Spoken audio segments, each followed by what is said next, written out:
Hello everybody, welcome to this next video in the series of UGC NET previous year questions. So right now we are focusing on linear algebra. So here we have a question on the dimension of a vector space.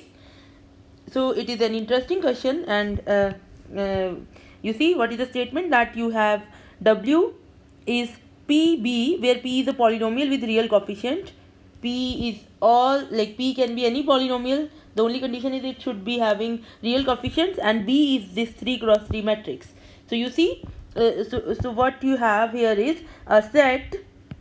W is a set like this, that you have B.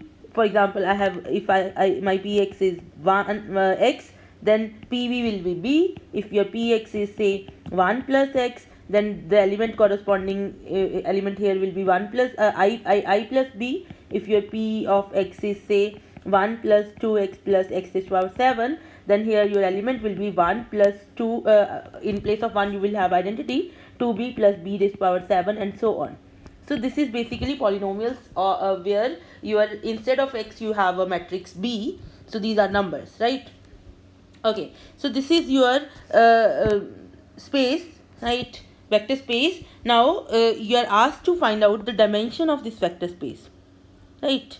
Dimension D of the vector space W, right? So you have to see which one of the following options are correct for dimension D of the space W, right? So here you don't have to, in the question, because it is written that it is a vector space, so you don't have to check that, but otherwise you can go for checking also. But if you are in the exam attempting this question, then if you focus on what is being asked, you are being asked the dimension, then it means that you have to look for a basis, right?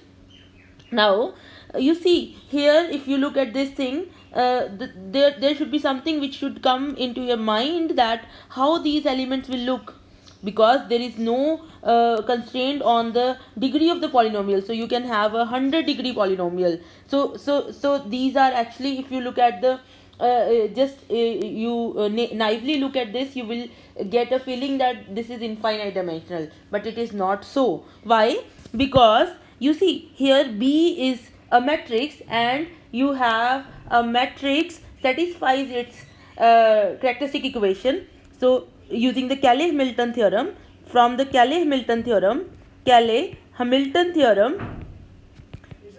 so you have that a matrix satisfies its characteristic equation. So you have here determinant of B minus lambda I equal to 0.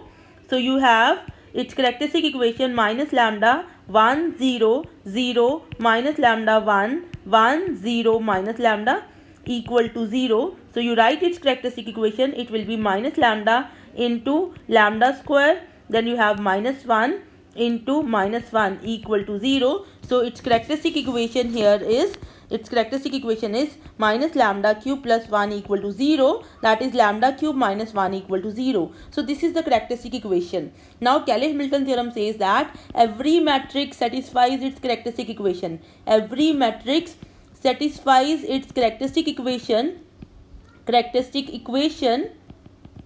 Therefore you have B cube minus identity equal to 0. So you have B cube is equal to identity, right? So now any element of W is PB, where P is any polynomial,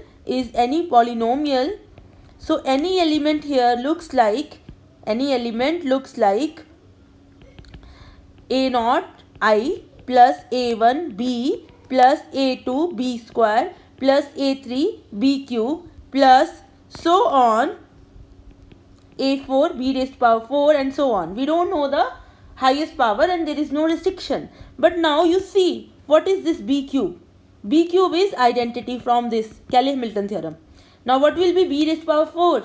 That will be B, because B raised to power 4 is B cube into B, that will be identity into B, that is B. Now what will be next? A5 B raised to power 5, that will be B square, right? B5 will be B square, and then B6 will be identity again, and then B7 will be B again, and so on. So all you get is something, a constant into identity plus a constant into B plus a constant into B square. So every element is just the linear combination of identity B and B square.